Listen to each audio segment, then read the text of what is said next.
இரண்டாம் அத்தியாயம். நமது மனம். ஞானம் என்றால் என்ன என்பதை நாம் தெளிவாக புரிந்து கொள்வதற்கு முன்பாக நமது மனத்தின் அமைப்பை புரிந்து கொள்வது உதவியாக இருக்கும். நம்முடைய மனதை நாம் நமது வசதிக்கு ஏற்ப இவ்வாறு பிரித்துக் கொள்ளலாம். 1. உணர்மனம், கான்ஷியஸ் மைண்ட். 2. அடிமனம், சப்கான்ஷியஸ் மைண்ட். 3. ஆழ்மனம், டீப்பர் கான்ஷியஸ் மைண்ட். உணர்மனம் என்பதை உணர்வு என்றும் சொல்லலாம். நம்முடைய தினசரி வாழ்வில் நாம் எதையெல்லாம் அறிகின்றோமோ, உணர்கின்றோமோ அவற்றையெல்லாம் உணர்வு அல்லது உணர்மனம் என்றும் கூறலாம். காலையில் படுக்கையிலிருந்து எழுந்தது முதல் இரவு படுக்கைக்கு செல்லும் வரை பல வகை அனுபவங்கள் நமக்கு ஏற்படுகின்றன. அந்த நேரத்தில் நாம் சுறுசுறுப்பாக இயங்குகின்றோம். மகிழ்ச்சியான அனுபவங்கள் ஏற்படுகின்றன, வருத்தம் ஏற்படுத்தும் அனுபவங்களும் ஏற்படுகின்றன. நம் அன்றாட வாழ்வின் போது நமக்கு கோபம் ஏற்படுகிறது, பயம் ஏற்படுகிறது, அன்பு ஏற்படுகிறது, வெறுப்பு ஏற்படுகிறது, உற்சாகம் ஏற்படுகிறது. இப்படி எத்தனையோ விதமான உணர்வுகள் நமது அன்றாட வாழ்வில் ஏற்படுகின்றன. உணர்வில்லாமல் நாம் ஒரு கணம் கூட இருப்பதில்லை. தூக்கத்தில் கூட கனவு நிலையில் இத்தகைய உணர்வுகள் தொடர்கின்றன. இவை அனைத்தையும் ஒட்டுமொத்தமாக்கி நமது உணர்வு அல்லது உணர்மனம், கான்ஷியஸ் மைண்ட் என்று குறிப்பிடுகின்றோம். நமது உணர்வு இயங்குவது நமக்கு வெளிப்படையாக தெரியும். ஏனென்றால் அறிதல் இல்லாமல் நமது உணர்வு இயங்குவதில்லை. அறிதலுடன் இயங்கும் நமது மனமே நமது உணர்மனம். இப்படி வெளிப்படையாக இயங்கும் நமது மனதின் அடியில் வெளிப்படையாக தெரிந்து கொள்ள முடியாத ஒரு பகுதியும் இயக்கத்தில் உள்ளது. அதுதான் அடிமனம். அடிமனம் என்பது நமது இயல்பு. ஒவ்வொருவருக்கும் ஓர் இயல்பு உண்டு. அது ஒருவருக்கொருவர் மாறுபட்டிருக்கும். சிலர் இயல்பாகவே மிகவும் பொறுமையும் அன்பும் உடையவராக இருப்பர். இன்னும் சிலர் இயல்பாகவே பொறுமையில்லாதவராகவும் வன்முறை மிகுந்தவராகவும் இருப்பர். இவையெல்லாம் இயல்புகள். நமது இயல்புகள் இடம்பெற்றிருக்கும் இடமே நமது அடிமனம், அதாவது சப்கான்ஷியஸ் மைண்ட். வெளிப்படையாக நாம் அனுபவிக்கும் அனைத்து உணர்வுகளுக்கும் ஆதாரமாக இருப்பதே நமது அடிமனம். இந்த அடிமனத்தை நாம் நேரடியாக அறிந்து கொள்ள முடியாது. அது உணர்வாக மாற்றமடையும் போது மட்டுமே நம்மால் அறிந்து கொள்ள முடியும். நமது இயல்புக்கேற்ற உணர்வுகள்தான் நம்மிடமிருந்து வெளிப்பட முடியும். ஆனாலும் நமது இயல்பை நேரடியாக நம்மால் அறிந்து கொள்ள முடியாது. நமது இயல்புகள் எப்படியெல்லாம் இருக்கின்றன என்பதை நம்மால் நேரடியாக அறிந்து கொள்ள முடியாது. நம்மில் வெளிப்படும் உணர்வுகளைக் கொண்டே நம்முடைய இயல்புகள் எப்படிப்பட்டவை என்பதனை நாம் அனுமானித்துக் கொள்ள முடியும். எனக்குள் கோபப்படும் இயல்பு உள்ளதா என்பதை என்னால் நேரடியாக அறிந்து கொள்ள முடியாது. ஆனால் எனக்கு வெளிப்படையாக கோபம் ஏற்படும் போதுதான் எனக்குள் கோபப்படும் இயல்பு உள்ளது என்பதை நாம் அறிந்து கொள்ள முடிகிறது. உணர்மனம் என்பது இயங்கும் மனம். அடிமனம் என்பது இயங்கா மனம், அதாவது நமக்கு தெரியும்படி இயங்காத மனம். ஆனால் இயங்கும் மனத்திற்கு அடித்தளம் இந்த இயங்கா மனமான அடிமனமே. நமது அடிமனத்திலிருந்து உருவாவதுதான் நம்முடைய உணர்மனம். நமது உணர்வு அல்லது உணர்மனம் இவ்வாறு நமது அடிமனத்திலிருந்து உருவாகி வெளிப்படுவதை நாம் புரிந்து கொள்ள முடிகிறது. ஆனால் நமது அடிமனது எவ்வாறு உருவாகிறது என்பதை நம்மால் நேரடியாக அறிந்து கொள்ள முடியாது. அது எவ்வாறு உருவாகி இருக்க முடியும் என்று ஒருவாறு ஊகித்துதான் நாம் தெரிந்து கொள்ள முடியும். நாம் நம்முடைய பெற்றோர்களின் இயல்பு நிலையை ஓரளவு வாரிசாக அடைந்திருக்கின்றோம். நாம் வளர்க்கப்பட்ட விதம், நாம் சந்தித்த நிகழ்ச்சிகள், நாம் செய்த செயல்கள் ஆகியவை நமக்கு பலவிதமான அனுபவங்களை கொடுத்திருக்கின்றன. நமது அனுபவங்கள் யாவும் நமது அடிமனதில் பதிவாகிவிடுகின்றன. நம்முடைய மனப்பதிவுகளின் ஒட்டுமொத்த தொகுப்பே நமது இயல்பாக அமைந்துள்ளது. இதுவே நமது இயல்பு, நமது அடிமனம். இது ஒருபோதும் முன்னர் இருந்ததைப் போல் இருக்கவே முடியாது. ஏனென்றால் இது சேர்ந்து கொண்டே போகின்றது. நம்முடைய ஒவ்வொரு அனுபவமும் பதிவாகிக் கொண்டே வருகின்றன. நமது இயல்பிலிருந்து உணர்வு வெளிப்படுகிறது. நம்முடைய உணர்வுகளெல்லாம் மனதில் பதிவு செய்யப்பட்டு இயல்புகளாக உருமாற்றம் அடைகின்றன. இப்படி ஒன்றுக்கொன்று ஆதாரமாக இருந்து கொண்டிருந்தாலும் நாம் வெளிப்படையாக அறிந்து கொள்ளக்கூடியது நமது உணர்வுகளை மட்டுமே. ஆதாரமாக இருக்கும் அடிமனதை நம்மால் நேரடியாக அறிந்து கொள்ள முடியாது. நாம் அலுவலகத்திற்கு போய்க் கொண்டிருக்கிறோம். வழியில் எதிரே வரும் நமது நண்பரை சந்திக்கிறோம். அது நமக்கு மகிழ்ச்சியை கொடுக்கிறது.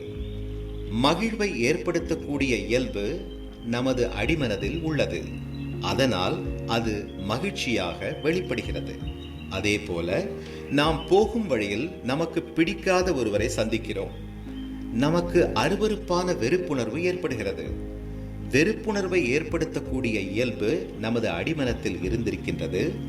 அதன் வெளிப்பாடாக நமக்கு வெறுப்புணர்வு ஏற்படுகிறது. இங்கு நமக்கு ஏற்பட்ட மகிழ்ச்சி உணர்வும் வெறுப்புணர்வும் நமது உணர்மனம் ஆகும். அவை இரண்டுமே நமது அடிமனத்தின் வெளிப்பாடாகும். இப்படி நாம் பங்கு பெறும் ஒவ்வொரு சந்தர்ப்பத்திலும் அந்த சூழ்நிலைக்கு ஏற்ப நமது அடிமனம் செயல்படுகின்றது. ஆயினும் நமது அடிமனத்தின் இயல்புக்கேற்ற உணர்வுகளே வெளிப்படுகின்றன. நமக்கு பிடிக்காத ஒரு நிகழ்வு ஏற்படுகிறது என்று வைத்துக் கொள்வோம். அதாவது, நாம் தெருவில் சென்று கொண்டிருக்கும் போது அங்குள்ள ஒருவர் வருவோர் போவோரையெல்லாம் கண்டபடி திட்டிக் கொண்டிருக்கிறார்.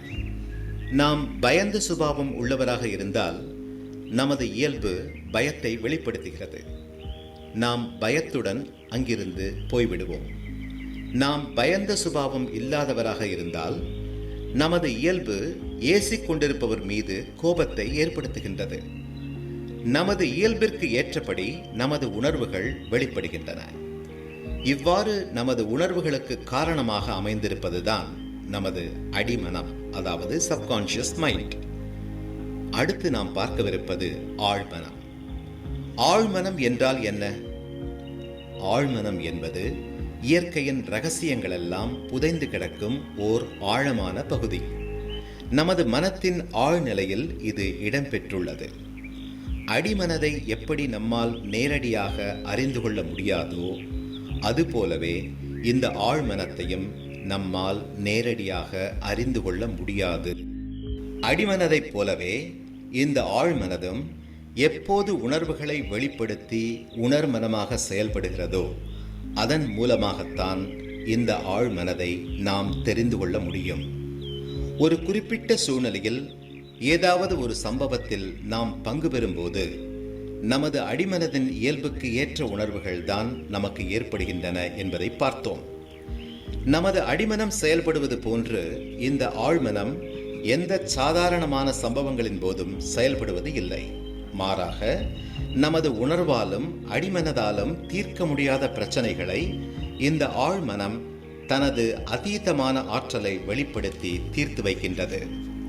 உதாரணமாக, ஆபத்து காலத்தில் நமது அடிமனம் நமக்கு பயத்தையும் பதட்டத்தையும் ஏற்படுத்துகின்றது. நாம் ஆபத்திலிருந்து தப்பித்துக் கொள்ள ஓடுகிறோம். ஆனால் 10 அடி உயர சுவர் ஒன்று நம்மை மறித்து நிற்கிறது. ஆனால் ஆபத்து காலத்தில் நமது ஆழ்மனம் அதீதமான சக்தியுடன் உதவி செய்திடும் காரணத்தினால் 10 அடி உயர சுவரையும் தாண்டி குதித்து தப்பியோடும் வல்லமை நமக்கு ஏற்பட்டு விடுகின்றது. ஆனால் இத்தகைய அதீதமான ஆற்றல்களை வெளிப்படுத்தும் தருணம் எப்போதும் ஏற்படுவது இல்லை. பல விஞ்ஞானிகள் தங்கள் கண்டுபிடிப்புகளில் தடங்கள் ஏற்பட்டு தீர்வு காண முடியாமல் தவிக்கும் போதெல்லாம் தங்கள் கனவுகளின் மூலம் சில தீர்வுகளை கண்டிருப்பதாக கூறியுள்ளார்கள். அவையெல்லாம் இந்த ஆழ்மனத்தின் செயல்பாடுகளே. இந்த ஆழ்மனம் ஓர் இரகசிய அமைவாக நமது மனதினுள் இடம்பெற்றிருந்த போதிலும் அதை செயல்பட வைக்கும் ஆன்மீக, யோக, தியான பயிற்சிகள் பல உள்ளன. அந்த பயிற்சிகள் மூலம் இந்த ஆழ்மனதை இயக்கி சிலர் அரிய பெரிய சக்திகளை பெற்றிருக்கிறார்கள். அஷ்டமா சித்திகளையும் அதீதமான அனுபவங்களையும் ஒருவர் இதன் மூலம் பெற முடியும். அது எவ்வாறாயினும் அனைத்தும் உணர் மனதின் எல்லைக்குள்ளேயே செயல்பட்டாக வேண்டும். உணர்வு கான்ஷியஸ்னஸ் என்றால் என்ன என்பதை நாம் ஏற்கனவே உணர் மனம், அதாவது கான்ஷியஸ் மைண்ட் என்ற பெயரில் பார்த்துவிட்டோம். இருந்தாலும் அதை இன்னும் சற்று ஆய்வுக்கு எடுத்துக்கொள்வோம். உணர்வு என்றால் என்ன? உணர்வு வேறு, உணர்மனம் வேறு அல்ல. ஒரே தன்மையை இரு வேறு பெயர்களில் அழைக்கின்றோம்.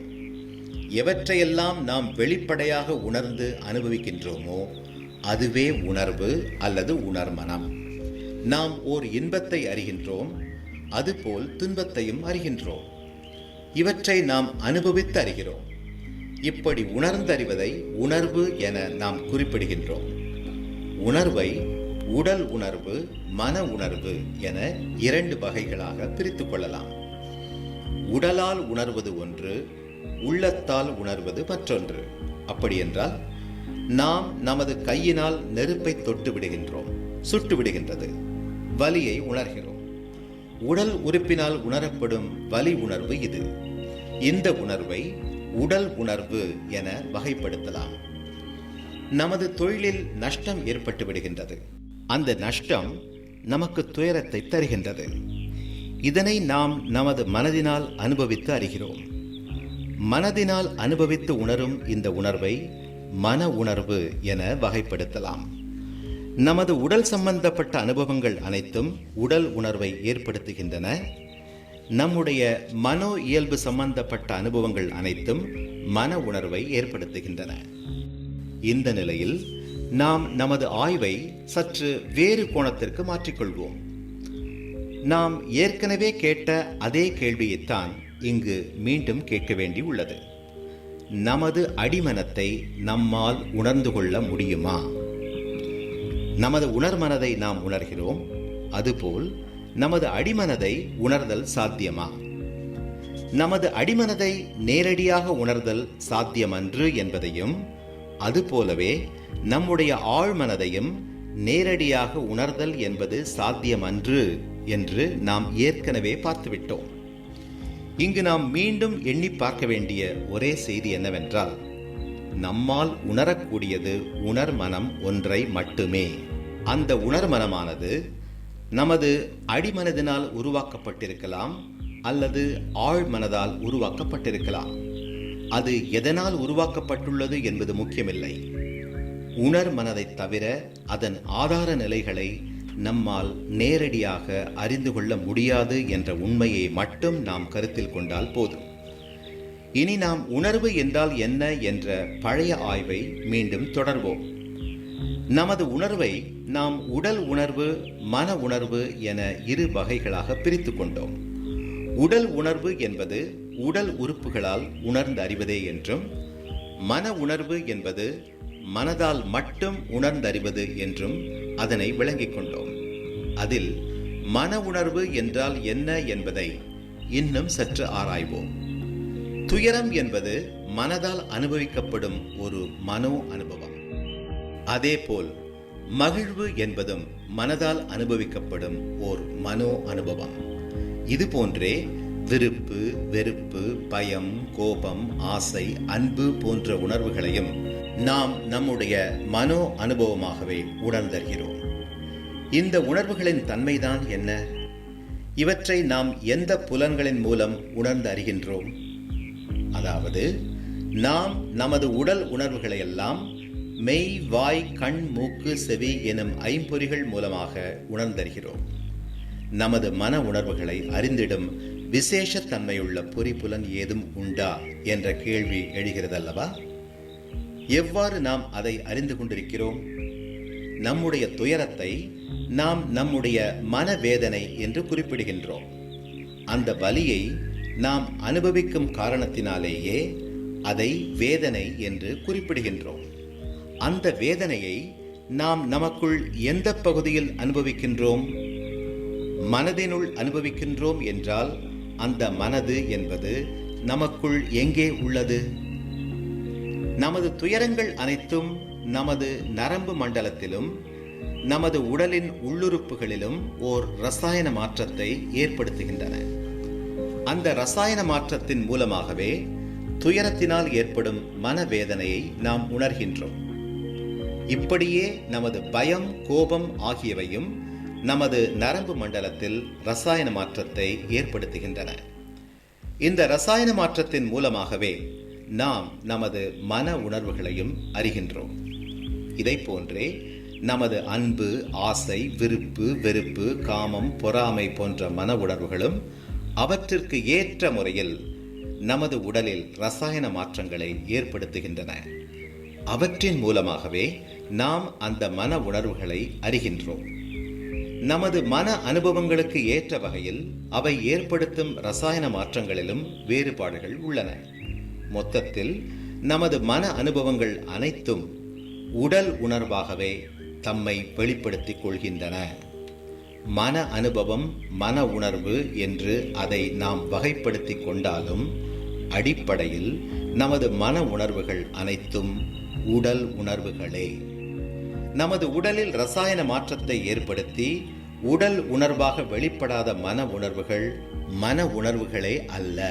எதையாவது ஒன்றை நாம் நமது மன உணர்வு என்று கூறுவோமேயானால் அது தன்னை நமது உடல் உணர்வாக மட்டுமே வெளிப்படுத்தியாக வேண்டும்.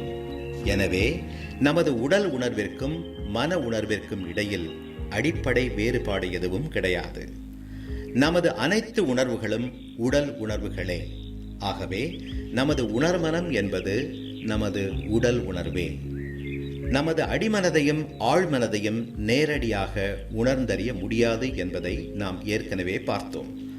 அவற்றையும் நாம் இத்தகைய உடல் உணர்வாக மட்டுமே உணர்ந்தறிய முடியும். ஆகவே நமது உணர்வுகள் அனைத்தும் உடல் உணர்வுகள் தான் என்பதை நீங்கள் புரிந்து கொள்ள வேண்டும். ஆன்மீக உலகில் அதீதமான சில உணர்வுகளும் அனுபவங்களும் கூறப்படுகின்றன. அவையும் கூட நமது உடல் உணர்வாகவே உணர்ந்தறியப்படுகின்றன. எதையாவது உணர்ந்திட வேண்டுமானால் அதை நாம் நமது உடல் உணர்வினால் மட்டுமே உணர்ந்து கொள்ள முடியும். எதையாவது அடையாளம் கண்டு புரிந்து கொள்வது மட்டுமே மனதின் வேலை. மனதால் புரிந்து கொள்கிறோம், உடலால் உணர்கிறோம். இந்த நிலையில் இந்த உணர்வுகளுக்கும் ஞான நிலைக்கும் உள்ள தொடர்பு என்ன? ஞான நிலை என்பது ஓர் உடல் உணர்வா என்ற கேள்வி எழுகிறதல்லவா? ஆன்மீக உலகில் எத்தனையோ விதமான யோக சாதனைகளும் தியான முறைகளும் இருக்கின்றன. அவற்றை நாம் முறையாக பழகி வரும்போது அதீதமான பல அனுபவங்கள் நமக்கு ஏற்படுகின்றன. அத்தகைய அனுபவங்களை சராசரி மனிதர்களால் எட்ட முடியாது. ஆன்மீக சாதகர்களால் மட்டுமே அத்தகைய அதீதமான ஆனந்தமயமான உணர்வுகளை அனுபவித்து அறிய முடியும். ஆத்ம சாதனைகளின் தரத்திற்கு ஏற்ப பலவிதமான அனுபவங்கள் நமக்கு ஏற்படும். ஆன்மீக உலகில் அத்தகைய அனுபவங்கள் பல உள்ளன. ஆனால் அவை அனைத்துமே உடல் உணர்வுகளே. ஆன்மீக அனுபவங்கள் என அவைகளுக்கு முத்திரை குத்தப்பட்டாலும் அவையும் உடல் உணர்வுகள் தான் என்பதை நீங்கள் நிச்சயம் புரிந்து கொள்ள வேண்டும். ஆகவே அந்த உணர்வுகள் அனைத்தும் தோன்றுவதும் மறைவதுமாக உள்ளன. எவ்வளவு உன்னதமான அனுபவமாக இருந்தாலும் சரி, அவை சில மணி நேரங்களிலோ சில நாட்களிலோ மறைந்துதான் ஆக வேண்டும். நிரந்தர அனுபவம் என்று எதுவுமே இருக்க முடியாது. ஆயினும் அத்தகைய உன்னதமான ஆன்மீக அனுபவம் ஒருவருக்கு ஏற்படும் போது ஒருவர் தனது மனக்கவலைகள் அனைத்திலிருந்தும் விடுபட்டு விடுகிறார். ஆனந்த அனுபவத்தின் தாக்கத்தில் இருக்கும் அவர் அளப்பரிய உற்சாகத்துடனும் உயிரோட்டமான சுறுசுறுப்புடனும் கூட காணப்படலாம். இந்த ஆனந்த நிலை நிரந்தரமாக நீடிப்பதாயின் அதுவே ஞான நிலை, அதுதான் உன்னத நிலை, அதுதான் மெய்ஞான நிலை. இப்படித்தான் ஒருவருக்கு எண்ணத் தோன்றும் அல்லவா? ஏனென்றால் நாம் அத்தகைய அனுபவத்தில் இருக்கும்போது நாம் அன்புமயமாகி விடுவோம். எவரையும் வெறுக்கத் தோன்றாது. நமது உணர்வுகள் அனைத்தும் ஆனந்த அனுபவமாகவே இருக்கும். சலிப்பு என்பதே நமக்கு ஏற்படாது. இத்தகைய அனுபவம் நமக்கு மிகவும் அசாதாரணமாக தோன்றுவதால் இதுதான் ஞான நிலையோ என்று நமக்கு எண்ணத் தோன்றும். ஏனென்றால் இந்த அனுபவங்களின் தரம் அத்தனை சிறப்பானது. சராசரி மனிதர்களால் அடைய முடியாதது. ஆன்மீக சாதனைகளால் மட்டுமே அடையக்கூடியது. ஆகவே இதுவே உன்னத நிலை என்று ஒருவர் முடிவு கட்டுவாரேயானால் அதுவும் ஒரு வகையில் நியாயமானதே. ஆனால் ஞான நிலை என்பது இதுவன்று. ஞான நிலை என்பது இத்தகையதோர் அனுபவம் அன்று. ஞானம் வேறு, அனுபவம் வேறு. அனுபவங்கள் அனைத்தும் மறைந்துதான் ஆக வேண்டும். ஆனால் ஞானம் அப்படியன்று. அது வந்தால் வந்ததுதான், என்றென்றும் மறைந்திடாது. அனுபவங்களை அனுபவிக்கும் கருவியாக நமது உடல் அமைந்திருக்கின்றது. நமது உடல் ஓர் அற்புதமான கருவி. அதன் இயக்கம் விஞ்ஞானபூர்வமானது. ஆன்மீக அனுபவங்களாயினும் சரி, சாதாரண உலகியல் அனுபவங்களாயினும் சரி, நமது உடலானது உடலியல் விஞ்ஞான முறைப்படியே செயல்படுகிறது. விஞ்ஞான விதிமுறைகளின்படியே செயல்படுகின்றது.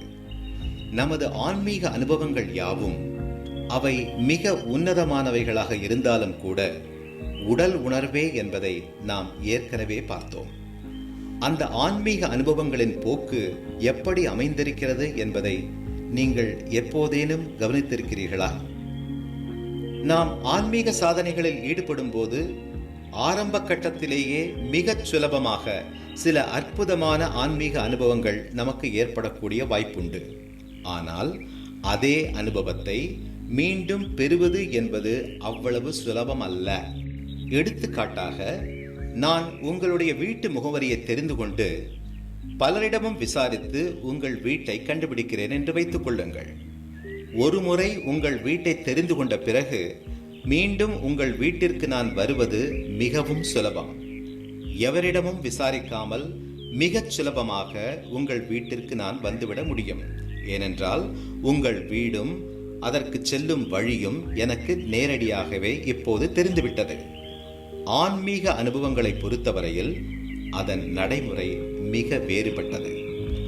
ஆன்மீக அனுஷ்டானங்களை பற்றியும் அதன் நடைமுறைகளை பற்றியும் தெளிவாக தெரிந்திராத ஆரம்ப கால கட்டத்திலேயே அற்புதமான அனுபவங்கள் எல்லாம் மிக எளிதாக ஏற்பட்டுவிடும். ஆனால் அவற்றை மீண்டும் பெற்றிட நாம் மிகவும் சிரமப்பட்டாக வேண்டும். அப்படியே சிரமப்பட்டாலும் கூட மீண்டும் பெற்றிடும் அனுபவத்தின் தரம் ஆரம்ப கட்டத்தில் பெற்ற அனுபவத்தை போன்று இருக்காது. பெற்ற அனுபவத்தை மீண்டும் பெறுவதற்கே நாம் படாத பாடுபடும் போது அத்தகைய அதீத அனுபவங்கள் நம்மிடம் நிரந்தரமாக தங்கிவிட வேண்டும் என்று நாம் ஆசைப்படுகின்றோம் அல்லவா?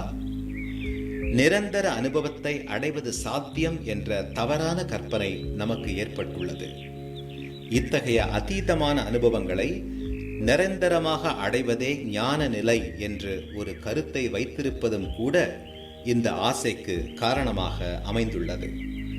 நமது உடலானது ஒரு கருவியே. அதன் அனுபவங்களுக்கு ஒரு எல்லை உண்டு. அதை மீறி உடல் மூலம் அந்த அனுபவத்தை நாம் அனுபவிப்பதோ அனுபவத்தை தாங்கிக் கொள்வதோ சாத்தியமன்று. அளவுக்கு மிஞ்சினால் அமிர்தமும் நஞ்சு என்று நாம் கேள்விப்பட்டிருக்கிறோம் அல்லவா? அனுபவங்களை தாங்கும் திறனிற்கும் ஓர் எல்லை உண்டு. எல்லையை மீறும்போது எதிர்விளைவு ஏற்படுவது என்பது தவிர்க்க இயலாத ஒன்று. ஆன்மீக அனுபவங்களை வலுக்கட்டாயமாக அளவுக்கு அதிகமாக நமது உடலின் மீது சுமத்தும் போது அவை நமது உடலை சிதைத்து விடுகின்றன. நம் உடலானது ஒவ்வொரு கணந்தோறும் புதிய புதிய உணர்வுகளை உணர்ந்தறியும் வகையில் படைக்கப்பட்டுள்ளது. நாம் கசப்பு ருசியுள்ள ஒன்றை சாப்பிட நேரிட்டால் அதன் சுவை நமது நாக்கில் அப்படியே தங்கிவிடக்கூடாது. அதே போல இனிப்பு சாப்பிட நேர்ந்தால் அந்த சுவை உணர்வும் அப்படியே தங்கிவிடக்கூடாது. அது மாறிக்கொண்டேதான் இருக்க வேண்டும். அதுவே ஆரோக்கியமான புலன் நுகர்ச்சியாகும். நமது புலன்கள் ஆரோக்கியமாக உள்ளன என்பதற்கு சான்றாகும். நமது உடல் அனுபவங்கள் அனைத்தும் இதை போன்று அமைவதே ஆரோக்கியமானது. நமது உடலை நல்ல அனுபவம் என்ற பெயரில் ஏதோ ஓர் அனுபவத்தோடு நின்றிட நிர்பந்தப்படுத்தும் போது அந்த உடல் அதன் ஆரோக்கியத்தை இழந்து விடுகின்றது. இதன் காரணமாகவே நமது உடலானது அளவுக்கு அதிகமான ஆனந்த உணர்வுகளை ஏற்க மறுக்கின்றது. எதிர்ப்பு தெரிவிக்கும் நிலையிலேயே ஒரே அனுபவத்தை மீண்டும் அனுபவித்திட தாமதத்தையும் தடங்களையும் நமது உடலே ஏற்படுத்தி விடுகின்றது. நமது உடலை ஆரோக்கியமாக வைக்கும் சில விசேஷமான பயிற்சிகள் உள்ளன என்பது வேறு செய்தி. ஆயினும் நமது உடலின் இயற்கை அமைப்பு ஓர் எல்லைக்குட்பட்டதே. அந்த எல்லைக்குட்பட்ட நிலையில் ஆன்மீக அனுபவங்கள் யாவும் நமது மனதுக்கும் உடலுக்கும் நல்ல பலன்களையே கொடுக்கும். அந்த அனுபவங்களை நிரந்தரமாக எதிர்பார்ப்பது என்பது அழிவுக்கு ஆசைப்படுவதேயாகும். ஆன்மீக சாதகர்களில் பெரும்பாலோர் நிரந்தர அதீதமான ஆனந்த அனுபவமே ஞான நிலை என்ற ஒரு தவறான கருத்துடன் அதற்காக முயற்சித்து வருகின்றனர்.